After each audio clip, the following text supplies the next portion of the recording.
Hi friends, നമ്മുടെ പുതിയൊരു വീഡിയോയിലേക്ക് ഏവർക്കും സ്വാഗതം. 10th പ്രിലിംസിൻ്റെ സിലബസ് ബേസ്ഡ് ക്ലാസ്സുകളാണ് ചെയ്തുകൊണ്ടിരിക്കുന്നത്. ഇന്ന് 11ാമത്തെ ക്ലാസ് ആണ്. ഇന്നത്തെ ക്ലാസ്സിൽ നമ്മൾ ഡിസ്കസ് ചെയ്യുന്നത് സിലബസിലെ ഫിസിക്കൽ സയൻസിൽ നിന്നും ശബ്ദവും പ്രകാശവും എന്ന ടോപ്പിക്കാണ്. അതിൽ ശബ്ദം എന്ന ടോപ്പിക്ക് നമ്മൾ എടുത്തു കഴിഞ്ഞിരിക്കുന്നു. അടുത്തത് പ്രകാശം എന്ന ടോപ്പിക്കാണ്. അതായത് പ്രകാശം എന്ന ടോപ്പിക്കിൽ നിന്നും SCERT ടെക്സ്റ്റ് ബുക്കിനെ ബേസ് ചെയ്തും പ്രീവിയസ് ഇയറിൽ ചോദിച്ചിട്ടുള്ള ചോദ്യങ്ങൾ ഉൾപ്പെടുത്തിക്കൊണ്ടുമുള്ള ക്ലാസ് ആണ് ഇന്ന് ചെയ്തിരിക്കുന്നത്.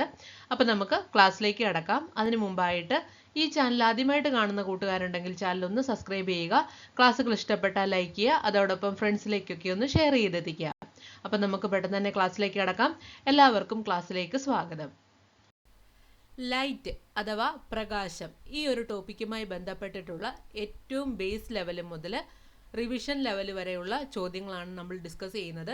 ഈ ഒരു ക്ലാസ്സോടുകൂടി ഈ ടോപ്പിക്കുമായി ബന്ധപ്പെട്ട് ഫുൾ കാര്യങ്ങൾ നമ്മൾ കവർ ചെയ്തു പോവുകയാണ്. അതുകൊണ്ട് തന്നെ ക്ലാസ്സുകൾ ആദ്യം മുതൽ അവസാനം വരെ കാണുവാൻ എല്ലാവരും ശ്രദ്ധിക്കുക. അപ്പം നമുക്ക് ക്ലാസ്സിലേക്ക് കടക്കാം. ആദ്യത്തെ പോയിന്റ് എന്താണെന്ന് നോക്കാം. ദൈവം പ്രകാശത്തെ ഇരുട്ടിൽ നിന്ന് വേർതിരിക്കുന്നു. ചിത്രം വരച്ചത് ആര്?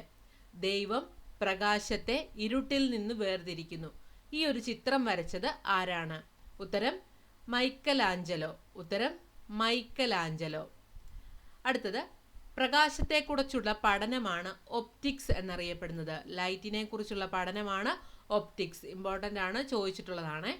അടുത്ത പോയിന്റ്, ഞാൻ പ്രകാശിക്കുന്നു എന്നർത്ഥമുള്ള മൂലകം. ഇതും ചോദിച്ചിട്ടുള്ളതാണ്, പ്രതീക്ഷിക്കാവുന്ന ഒരു പോയിന്റ് ആണ്. ഞാൻ പ്രകാശിക്കുന്നു എന്ന അർത്ഥമുള്ള മൂലകം. ഉത്തരം ഫോസ്ഫറസ്. അതിന് പറയുന്ന പേരാണ് ഫോസ്ഫറസ് മൂലകമാണ് ഞാൻ പ്രകാശിക്കുന്നു എന്നർത്ഥമുള്ള മൂലകം. അടുത്ത പോയിന്റ്, അന്താരാഷ്ട്ര പ്രകാശ വർഷം. അന്താരാഷ്ട്ര പ്രകാശ വർഷം എന്നാണ് 2015 നോട്ട് ചെയ്യുക. അന്താരാഷ്ട്ര പ്രകാശ വർഷം 2015. പ്രകാശം അനുപ്രസ്ഥ തരംഗമാണ്. പ്രകാശം അനുപ്രസ്ഥ തരംഗങ്ങളാണ്, ട്രാൻസ്വേഴ്സ് വേവ് എന്ന് പറയപ്പെടുന്നു. ശബ്ദം നമ്മൾ പഠിച്ചു, എങ്ങനെയാണ്? അനുദൈർഘ്യ തരംഗമാണ് ശബ്ദത്തിന്, ലോഞ്ചിറ്റ്യൂഡിനൽ വേവ്സ് എന്നാണ് നമ്മൾ കഴിഞ്ഞ ക്ലാസ്സിൽ പഠിച്ചിരുന്നു. ഇനി പ്രകാശത്തിന് സഞ്ചരിക്കാൻ മാധ്യമം ആവശ്യമില്ല. ശബ്ദത്തിന് സഞ്ചരിക്കാൻ മാധ്യമം ആവശ്യമുണ്ട്. ചന്ദ്രനിൽ എന്തുകൊണ്ട് ചന്ദ്രനിൽ ശബ്ദത്തിന് സഞ്ചരിക്കാൻ ഇതില്ലാതെ എന്താ? വായുവിൻ്റെ സാന്നിധ്യം ഇല്ലാത്തതിനാലാണെന്ന് നമ്മൾ ശബ്ദത്തിൻ്റെ ക്ലാസ്സിൽ പഠിച്ചു. ഇപ്പം പ്രകാശത്തിൻ്റെ ക്ലാസ്സിൽ മനസ്സിലാക്കേണ്ടത്, പ്രകാശത്തിന് സഞ്ചരിക്കാൻ മാധ്യമം ആവശ്യമില്ല. പ്രകാശം എന്താണ്? ഒരു അനുപ്രസ്ഥ തരംഗമാണ്. ശ്രദ്ധിക്കുക, പ്രകാശം ഒരു അനുപ്രസ്ഥ തരംഗമാണ്. അടുത്ത പോയിന്റ്, പ്രകാശം അനുപ്രസ്ഥ തരംഗങ്ങളാണെന്ന് കണ്ടെത്തിയതാരാണ്? പ്രകാശം അനുപ്രസ്ഥ തരംഗമാണെന്ന് കണ്ടെത്തിയതാരാണ്? അഗസ്റ്റിൻ ഫെർണലാണ്. അഗസ്റ്റിൻ ഫെർണലാണ് പ്രകാശം അനുപ്രസ്ഥ തരംഗമാണെന്ന് കണ്ടെത്തിയത്. ആദ്യമായി പ്രകാശത്തിന്റെ വേഗം കണക്കാക്കിയത് റോമറാണ്. ആദ്യമായി പ്രകാശത്തിന്റെ വേഗം കണ്ടെത്തിയത് റോമറാണ്. പ്രകാശത്തിന്റെ വേഗത എത്രയാണ്? 3 × 10⁸ മീറ്റർ പെർ സെക്കൻഡ് ആണ്. 3 × 10⁸ മീറ്റർ പെർ സെക്കൻഡ് ആണ് പ്രകാശത്തിന്റെ വേഗത. ഇമ്പോർട്ടൻ്റ് ആണ്, പഠിച്ചിരിക്കുക. പ്രകാശം ഏറ്റവും വേഗതയിൽ സഞ്ചരിക്കുന്നത് ശൂന്യതയിലാണ്. കണ്ടെത്തിയതാരാണ്? ലിയോൺ ഫുൾക്കാട്ട്. പ്രകാശം ഏറ്റവും വേഗതയിൽ സഞ്ചരിക്കുന്നത് ശൂന്യതയിലാണ്. കണ്ടെത്തിയത് ലിയോൺ ഫുൾക്കാട്ടാണ്. അടുത്തത് നോക്കാം. പ്രകാശത്തിന്റെ തരംഗ സിദ്ധാന്തം ആവിഷ്കരിച്ചത് ആരാണ്? പ്രകാശത്തിന്റെ തരംഗ സിദ്ധാന്തം ആവിഷ്കരിച്ചത് ആരാണ്? Christian hygienes. ക്രിസ്റ്റ്യൻ ഹൈജീൻസ് ആണ് പ്രകാശത്തിന്റെ തരംഗ സിദ്ധാന്തം ആവിഷ്കരിച്ചത്. അടുത്ത പോയിന്റ്, പ്രകാശത്തിന്റെ വൈദ്യുത കാന്തിക തരംഗ സിദ്ധാന്തം ആവിഷ്കരിച്ചത് ആരാണ്? പ്രകാശത്തിന്റെ വൈദ്യുത കാന്തിക തരംഗ സിദ്ധാന്തം ആവിഷ്കരിച്ചത് ആരാണ്? ജെയിംസ് ക്ലർക്ക് മാക്സ്വെൽ ആണ്. ജെയിംസ് ക്ലർക്ക് മാക്സ്വെൽ ആണ് പ്രകാശത്തിന്റെ വൈദ്യുത കാന്തിക തരംഗ സിദ്ധാന്തം ആവിഷ്കരിച്ചത്. ഇനി ക്വാണ്ടം സിദ്ധാന്തം ആവിഷ്കരിച്ചത് ആരാണ്? മാക്സ് പ്ലാങ്ക് ആണ്. ഇമ്പോർട്ടൻ്റ് ആണ്, നോട്ട് ചെയ്യുക. ക്വാണ്ടം സിദ്ധാന്തം ആവിഷ്കരിച്ചത് മാക്സ് പ്ലാങ്ക്. ഫോട്ടോ ഇലക്ട്രിക് പ്രഭാവം കണ്ടെത്തിയതാരാണ്? ഫോട്ടോ ഇലക്ട്രിക് പ്രഭാവം കണ്ടെത്തിയതാരാണ്? Heinrich Hertz. ഉത്തരം ഹെൻറിച്ച് ഹെഡ്സ്. ഫോട്ടോ ഇലക്ട്രിക് പ്രഭാവം വിശദീകരിച്ചതാരാണ്? ഐൻസ്റ്റീൻ ആണ്. 1921 ഐൻസ്റ്റീൻ ആണ് ഫോട്ടോ ഇലക്ട്രിക് പ്രഭാവം വിശദീകരിച്ചത്. അടുത്തത് സോളാർ സെല്ലിന്റെ പ്രവർത്തനം എന്താണ്? സോളാർ സെല്ലിന്റെ പ്രവർത്തനം ഫോട്ടോ ഇലക്ട്രിക് എഫക്റ്റ് ആണ്. നോട്ട് ചെയ്യുക, ചോദിച്ചിട്ടുള്ളതാണ്. സോളാർ സെല്ലിന്റെ പ്രവർത്തനം എന്താണ്? ഫോട്ടോ ഇലക്ട്രിക് എഫക്റ്റ് ആണ്. അടുത്തത് സൂര്യപ്രകാശത്തിന് 7 നിറങ്ങളുണ്ടെന്ന് കണ്ടെത്തിയത് ആരാണ്? സൂര്യപ്രകാശത്തിന് 7 നിറങ്ങളുണ്ടെന്ന് കണ്ടെത്തിയത് ന്യൂട്ടൺ ആണ്. സൂര്യപ്രകാശത്തിന് 7 നിറങ്ങളുണ്ടെന്ന് കണ്ടെത്തിയത് ന്യൂട്ടൺ ആണ്. പ്രകാശത്തിന്റെ കണികാ സിദ്ധാന്തം ആരാണ് ആവിഷ്കരിച്ചത്? ഐസക് ന്യൂട്ടൺ ആണ്. പ്രകാശത്തിന്റെ കണികാ സിദ്ധാന്തം ആവിഷ്കരിച്ചത് ആരാണ്? ഐസക് ന്യൂട്ടൺ ആണ്. അടുത്ത പോയിന്റ്, ഘടകവർണ്ണങ്ങൾ ചേർന്നാൽ സമന്വിത പ്രകാശം ലഭിക്കും. ഇത് കണ്ടെത്തിയത് ആരാണ്? ന്യൂട്ടൺ ആണ്. ഘടകവർണ്ണങ്ങൾ ചേർന്നാൽ സമന്വിത പ്രകാശം ലഭിക്കുമെന്ന് കണ്ടെത്തിയതും ന്യൂട്ടൺ ആണ്. പ്രാഥമിക വർണ്ണങ്ങൾ 3 എണ്ണമാണെന്ന് കണ്ടെത്തിയത് ആരാണ്? തോമസ് യങ് ആണ്. പ്രാഥമിക വർണ്ണങ്ങൾ 3 എണ്ണമാണെന്ന് കണ്ടെത്തിയത് ആരാണ്? തോമസ് യങ് ആണ്. അടുത്ത പോയിന്റ്, പ്രകാശം കടത്തിവിടുന്ന വസ്തുക്കളെയാണ് സുതാര്യ വസ്തുക്കൾ അഥവാ ട്രാൻസ്പെറന്റ് എന്ന് പറയുന്നത്. ട്രാൻസ്പെറന്റ് ആയിട്ടുള്ള വസ്തുക്കളിലൂടെയാണ് പ്രകാശം കടന്നു പോകുന്നത്. പ്രകാശം കടത്തിവിടാത്ത വസ്തുക്കളെ അതാര്യ വസ്തുക്കൾ എന്നാണ് പറയുന്നത്. പ്രകാശം കടത്തിവിടുന്ന വസ്തുക്കൾ സുതാര്യ വസ്തുക്കളും പ്രകാശം കടത്തിവിടാത്ത വസ്തുക്കളെ അതാര്യ വസ്തുക്കൾ എന്നും പറയുന്നു. അടുത്തത് പ്രകാശ തീവ്രതയുടെ യൂണിറ്റ്. ഇമ്പോർട്ടൻ്റ് ആണ്, ചോദിച്ചിട്ടുണ്ട്. പ്രകാശ തീവ്രതയുടെ യൂണിറ്റ് എന്താണ്? കാൻഡ്ല ആണ്. പ്രകാശ തീവ്രതയുടെ യൂണിറ്റ് ആണ് കാൻഡ്ല. പ്രകാശത്തിന്റെ തരംഗ ദൈർഘ്യത്തിന്റെ യൂണിറ്റ് ആങ്സ്ട്രം. പ്രകാശത്തിന്റെ തരംഗ ദൈർഘ്യത്തിന്റെ യൂണിറ്റ് ആണ് ആങ്സ്ട്രം. അടുത്തത് പ്രകാശം ഏറ്റവും വേഗത കൂടിയത് എവിടെയാണ്? ശൂന്യതയിലാണ്. പ്രകാശത്തിന്റെ ഏറ്റവും വേഗത കൂടിയത് ശൂന്യതയിലാണ്. വേഗത 3 × 10⁸ മീറ്റർ/സെക്കൻഡ് ആണ്. പ്രകാശത്തിന് ഏറ്റവും സാന്ദ്രത കുറഞ്ഞതും ശൂന്യതയിലാണ്. പ്രകാശത്തിന് ഏറ്റവും വേഗം കുറഞ്ഞത് വജ്രത്തിലാണ്. അതുപോലെ തന്നെ പ്രകാശത്തിന് ഏറ്റവും സാന്ദ്രത കൂടിയതും വജ്രത്തിനാണ്. നോട്ട് ചെയ്യുക, ഇതെല്ലാം ഇമ്പോർട്ടൻ്റ് ആയിട്ടുള്ള പോയിന്റുകളാണ്, പ്രീവിയസ് ഇയറിൽ ചോദിച്ചിട്ടുള്ളതാണ്. അടുത്ത പോയിന്റ് നോക്കാം. പ്രകാശത്തേക്കാൾ ഏറ്റവും വേഗതയിൽ സഞ്ചരിക്കുന്ന കണം. പ്രകാശത്തേക്കാൾ ഏറ്റവും വേഗതയിൽ സഞ്ചരിക്കുന്ന കണമാണ് ടാക്കിയോൺ. പ്രകാശത്തേക്കാൾ ഏറ്റവും വേഗതയിൽ സഞ്ചരിക്കുന്ന കണം ടാക്കിയോൺ. അത് കണ്ടെത്തിയത് ECG സുദർശനൻ ആണ്. പ്രകാശത്തേക്കാൾ ഏറ്റവും വേഗതയിൽ സഞ്ചരിക്കുന്ന കണം ടാക്കിയോൺ ആണെന്ന് കണ്ടെത്തിയതാരാണ്? ECG സുദർശൻ. അടുത്ത പോയിന്റ്, പ്രകാശത്തിന്റെ അടിസ്ഥാന ഘടകമായ ക്വാണ്ടം അറിയപ്പെടുന്നത് എങ്ങനെയാണ്? ഫോട്ടോൺ എന്ന പേരിലാണ്. പ്രകാശത്തിന്റെ അടിസ്ഥാന ഘടകമായ ക്വാണ്ടം എന്നറിയപ്പെടുന്നത് എന്താണ്? ഫോട്ടോൺ ആണ്.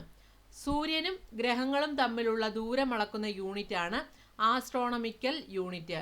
സൂര്യനും ഗ്രഹങ്ങളും തമ്മിലുള്ള ദൂരം അളക്കുന്ന യൂണിറ്റ് ആണ് ആസ്ട്രോണമിക്കൽ യൂണിറ്റ്. ഒരു ആസ്ട്രോണമിക്കൽ യൂണിറ്റ് എന്ന് പറയുന്നത് 15 കോടി കിലോമീറ്റർ ആണ്.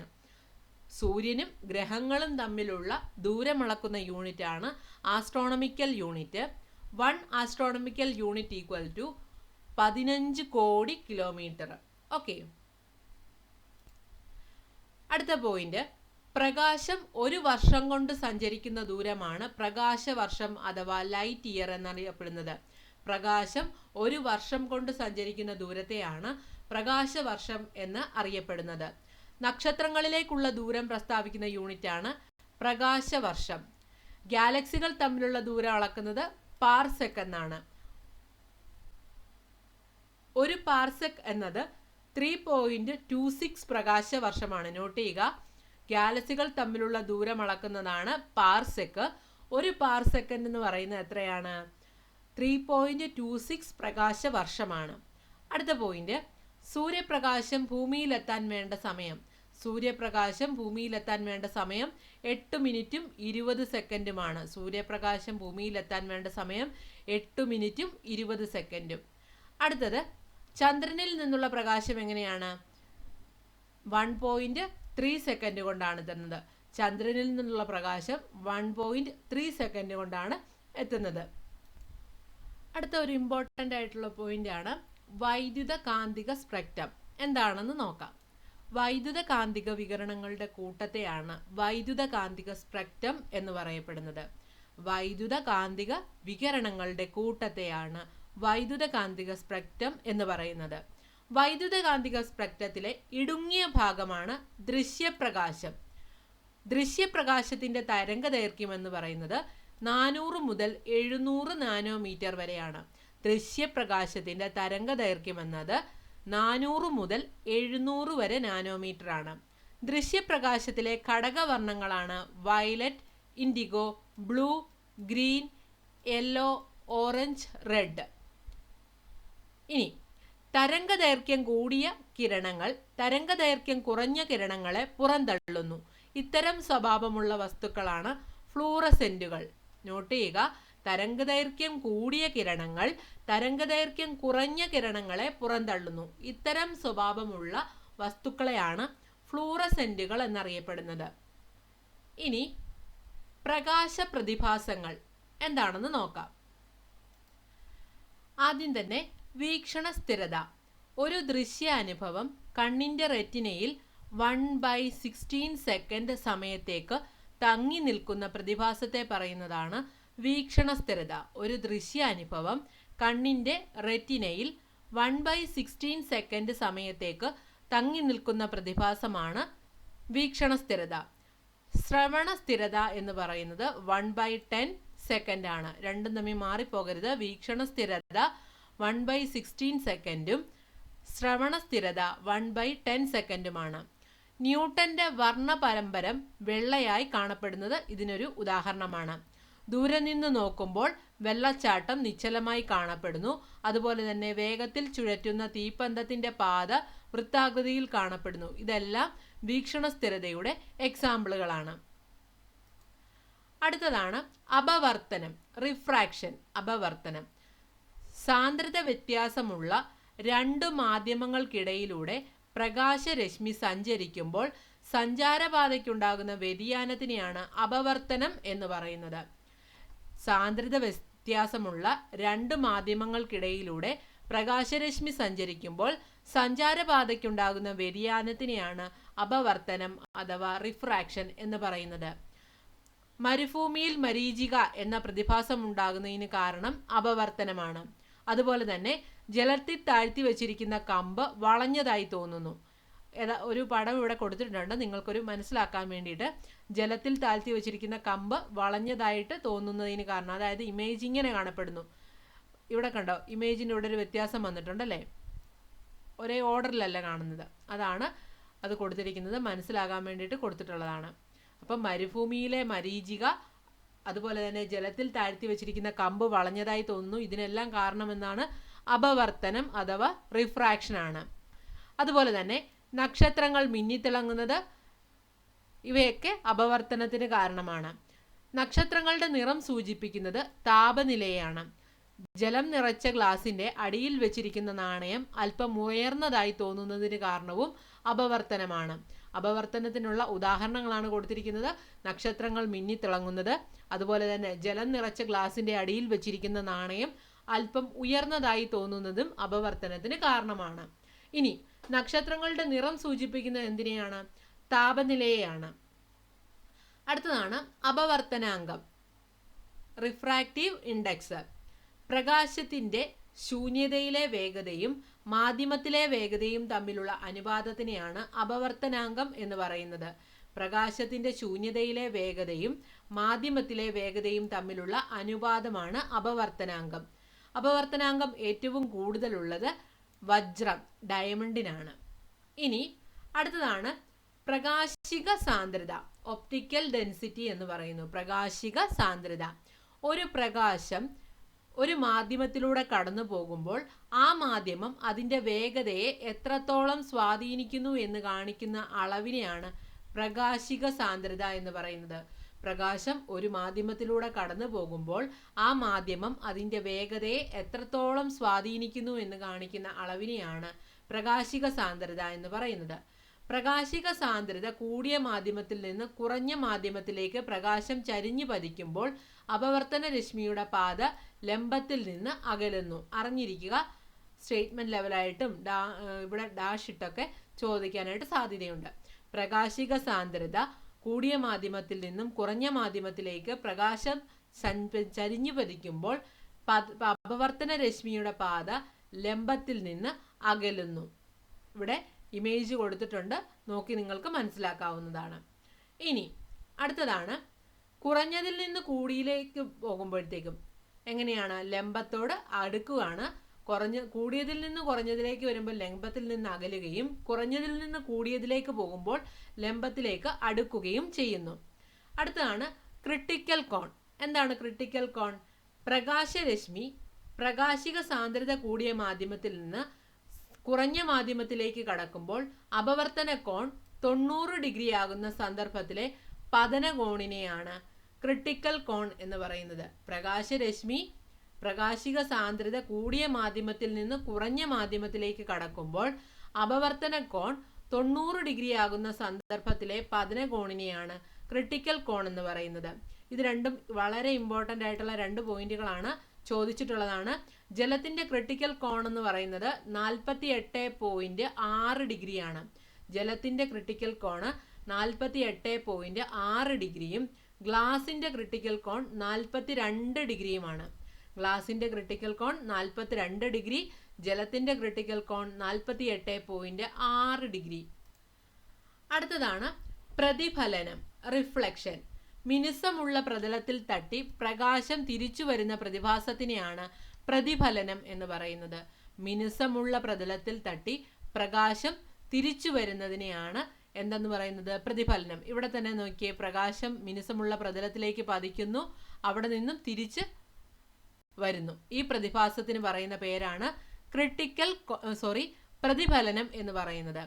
പതിക്കുന്ന കിരണങ്ങളെയാണ് പതന കിരണം എന്ന് പറയുന്നത്. ഇൻസിഡന്റ് റേ, പതിക്കുന്ന ഈ കിരണത്തിനെയാണ് പതന കിരണം എന്ന് പറയുന്നത്. പതിച്ച് തിരിച്ചു വരുന്ന കിരണത്തിനെ എന്താണ് പറയുന്നത്? പ്രതിപതന കിരണം എന്ന് പറയുന്നു. റിഫ്ലക്റ്റഡ് റേ എന്ന് പറയുന്നു. ഇൻസിഡന്റ് റേ എന്ന് പറയുന്നത് പതിക്കുന്ന റേയും റിഫ്ലക്റ്റഡ് റേ എന്ന് പറയുന്നത് തിരിച്ചു വരുന്ന റേയുമാണ് റിഫ്ലക്റ്റഡ് റേ. ഓക്കെ, അടുത്തത് പൂർണ്ണാന്തര പ്രതിഫലനം, ടോട്ടൽ ഇന്റേണൽ റിഫ്ലക്ഷൻ. ഒരുപാട് പരീക്ഷകൾക്ക് പ്രീവിയസ് ഇയറിൽ ചോദിച്ചിട്ടുള്ളതാണ് പൂർണ്ണാന്തര പ്രതിഫലനം. പ്രകാശിക സാന്ദ്രത കൂടിയ മാധ്യമത്തിൽ നിന്ന് കുറഞ്ഞതിലേക്ക് ക്രിട്ടിക്കൽ കോണിനേക്കാൾ കൂടിയ പതന കോണിൽ പ്രകാശരശ്മി പതിക്കുമ്പോൾ ആ രശ്മി അപവർത്തനത്തിന് വിധേയമാകാതെ അതേ മാധ്യമത്തിലേക്ക് പ്രതിഫലിക്കുന്നു. ഇതിനെയാണ് പൂർണ്ണാന്തര പ്രതിഫലനം എന്ന് പറയുന്നത്. ശ്രദ്ധിക്കുക, ടോട്ടൽ ഇന്റേണൽ റിഫ്ലക്ഷൻ എന്താണെന്നാണ് പറയുന്നത്? പ്രകാശിക സാന്ദ്രത കൂടിയ മാധ്യമത്തിൽ നിന്നും കുറഞ്ഞതിലേക്ക് ക്രിട്ടിക്കൽ കോണിനേക്കാൾ കൂടിയ പതന കോണിൽ പ്രകാശരശ്മി പതിക്കുമ്പോൾ ആ രശ്മി അപവർത്തനത്തിന് വിധേയമാകാതെ അതേ മാധ്യമത്തിലേക്ക് പ്രതിഫലിക്കുന്നു. ഇതിനെയാണ് പൂർണ്ണാന്തര പ്രതിഫലനം എന്ന് പറയുന്നത്. അടുത്ത പോയിന്റ്, വജ്രത്തിന്റെ തിളക്കത്തിന് കാരണം എന്താണ്? പൂർണ്ണാന്തര പ്രതിഫലനമാണ്. ഒപ്റ്റിക്കൽ ഫൈബർ വഴിയുള്ള വിവരവിനിമയവും പൂർണ്ണാന്തര പ്രതിഫലനത്തിന് ഉദാഹരണമാണ്. അതുപോലെ തന്നെ എൻഡോസ്കോപ്പിയിലൂടെ പ്രവർത്തനം, അതായത് എൻഡോസ്കോപ്പി എങ്ങനെയാ? ശരീര ആന്തര ഭാഗങ്ങൾ കാണാൻ വേണ്ടിയിട്ടാണ് എൻഡോസ്കോപ്പി ഉപയോഗിക്കുന്നത്. അതിന്റെ പ്രവർത്തനമൊക്കെ എന്താണ്? പൂർണ്ണാന്തര പ്രതിഫലനത്തിന് ഉദാഹരണങ്ങളാണ്. അടുത്തതാണ് വിസരണം. എന്താണെന്ന് നോക്കാം. ഓരോ മാധ്യമത്തിലൂടെയും പ്രകാശം കടന്നു പോകുമ്പോൾ അന്തരീക്ഷ വായുവിലെ പൊടിപടലത്തിൽ തട്ടിയുണ്ടാകുന്ന ക്രമരഹിതവും ഭാഗികവുമായ പ്രതിഫലനത്തിനെയാണ് വിസരണം എന്ന് പറയുന്നത്. ഒരേ മാധ്യമത്തിലൂടെ പ്രകാശം കടന്നു പോകുമ്പോൾ അന്തരീക്ഷ വായുവിലെ പൊടിപടലത്തിൽ തട്ടിയുണ്ടാകുന്ന ക്രമരഹിതവും ഭാഗികവുമായ പ്രതിഫലനത്തിനെയാണ് വിസരണം എന്ന് പറയുന്നത്. ആകാശത്തിന്റെ നീല നിറം ആരാണ് കണ്ടെത്തിയത്? ലോർഡ് റെയ്ലിയാണ്. ഇതിന് കാരണം വിസരണമാണ്.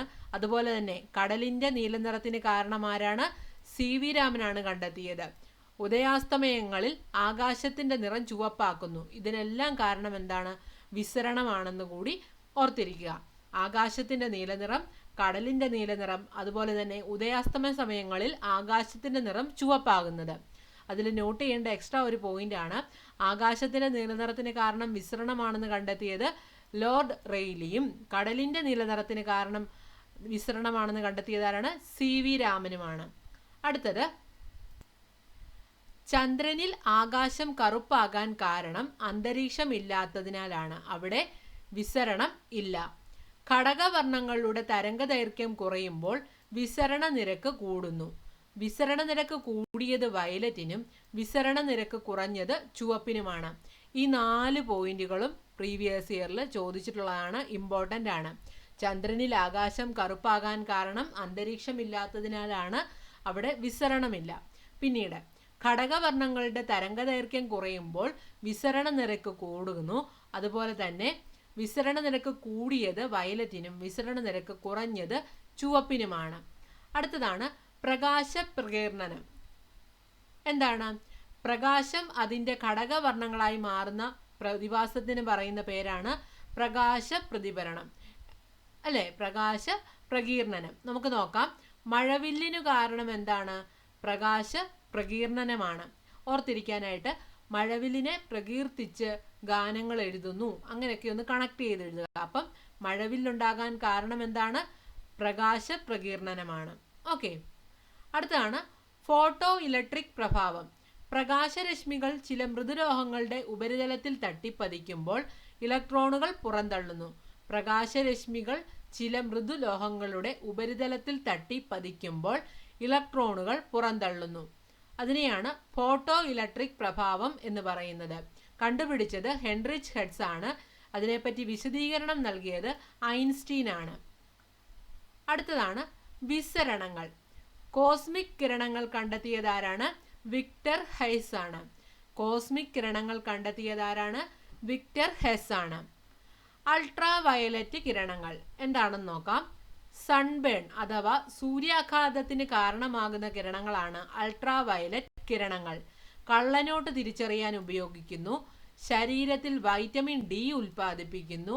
ട്യൂബ് ലൈറ്റിനുള്ളിലെ പ്രകാശ പ്രകീർണനം, ജലത്തിനുള്ളിലെ സൂക്ഷ്മജീവികളെ നശിപ്പിക്കാൻ, ഇതെല്ലാം അൾട്രാ വയലറ്റ് കിരണങ്ങളാണ് ഉപയോഗിക്കുന്നത്. സൺബേൺ അഥവാ സൂര്യാഘാതത്തിന് കാരണം എന്താണ്? Ultra violet കിരണങ്ങളാണ്. കള്ളനോട്ട് തിരിച്ചറിയാനായിട്ട് ഉപയോഗിക്കുന്നതും അൾട്രാ വയലറ്റ് കിരണങ്ങളാണ്. ശരീരത്തിൽ വൈറ്റമിൻ ഡി ഉൽപ്പാദിപ്പിക്കുന്നത് അൾട്രാ വയലറ്റ് കിരണമാണ്.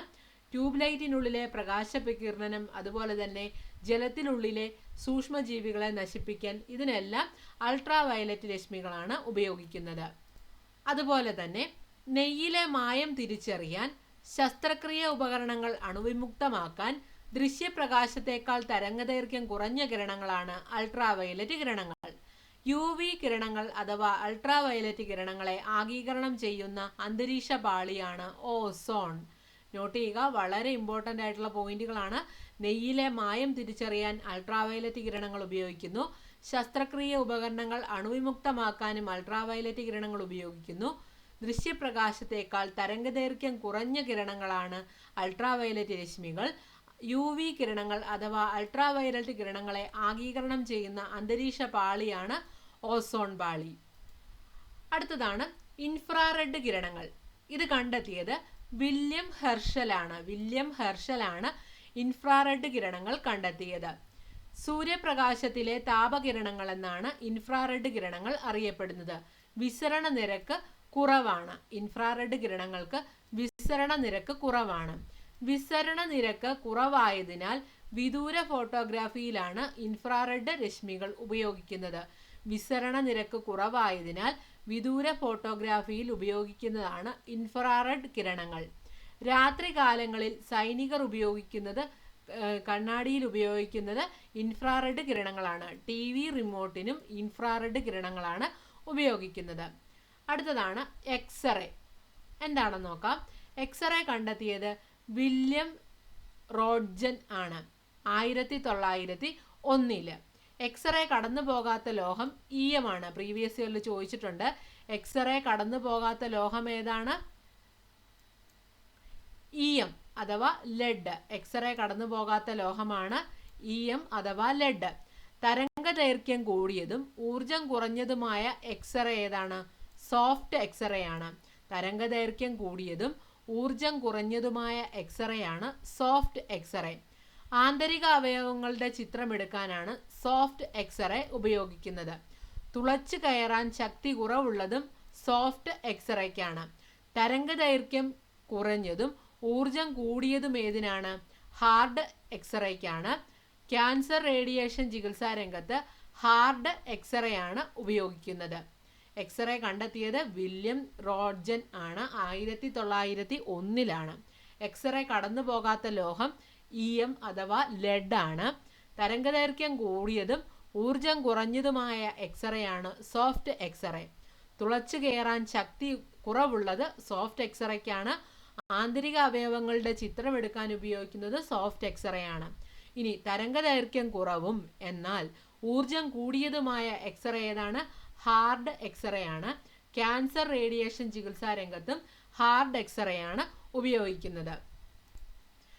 അപ്പം നമ്മൾ ഇന്നത്തെ ക്ലാസ്സിൽ പ്രകാശം എന്ന ടോപ്പിക്ക് ഏറ്റവും പ്രധാനപ്പെട്ടതും ഇനി മാക്സിമം നമുക്ക് ഒരു റിവിഷൻ ലെവലിലൊക്കെ പഠിച്ചു തീർക്കാൻ പറ്റുന്നതായിട്ടുള്ള എല്ലാ പോയിന്റുകളും ഉൾപ്പെടുത്തിക്കൊണ്ടുള്ള ഒരു ക്ലാസ് ആയിരുന്നു നമ്മൾ ചെയ്തത്. ഫിസിക്കൽ സയൻസിൽ നിന്ന് ശബ്ദവും പ്രകാശവും എന്നുള്ള ടോപ്പിക്ക് ഈ ക്ലാസ്സോടുകൂടി കംപ്ലീറ്റ് ആവുകയാണ്. ശബ്ദത്തിൻ്റെ ക്ലാസ് നമ്മൾ ചെയ്തിട്ടിട്ടുണ്ട്. മുകളിൽ വരുന്ന ഐകാർഡിൽ ആ ക്ലാസ്സിൻ്റെ ലിങ്ക് കൊടുക്കാവുന്നതാണ്. കണ്ടിട്ടില്ലാത്തവർ കണ്ടുപഠിക്കാനായിട്ട് ശ്രദ്ധിക്കുക. അപ്പോൾ ക്ലാസ്സുകൾ ഇഷ്ടപ്പെട്ടാൽ ലൈക്ക് ചെയ്യാൻ മറക്കരുത്. നിങ്ങളുടെ അഭിപ്രായങ്ങളും നിർദ്ദേശങ്ങളും കമൻറ്റുകളായിട്ടിടാം. അടുത്ത ദിവസം മറ്റൊരു ക്ലാസ്സുമായി നമുക്ക് വീണ്ടും കാണാം. എല്ലാവർക്കും വിജയാശംസകൾ. താങ്ക്